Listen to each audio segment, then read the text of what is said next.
ili kufungua WhatsApp. Hapa itafunguka WhatsApp kama unavyoona. Pia naweza nikachola ikafunguka Instagram. Na so Instagram tu, naweza nikachola maybe ikaniletea icon za kufungua data. Ikaleta icon za kufungua data.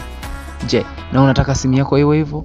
Kama unataka simu yako iwe hivyo, fuata hatua hizi hapa. Hatua namba 1, ingia Play Store, search hii file Gesture. Andika Gesture. Ukishaipata hii file, open, kwa sababu nisha download, nitafanya open tu. Ukishaifungua utakuta kwenye setting yake. Bonyeza kwenye hiki icon hapa Gesture hapo juu. Kisha bonyeza hivyo tu. Make sure umefollow account hii, umecomment, umeshare video hii kwa TikTok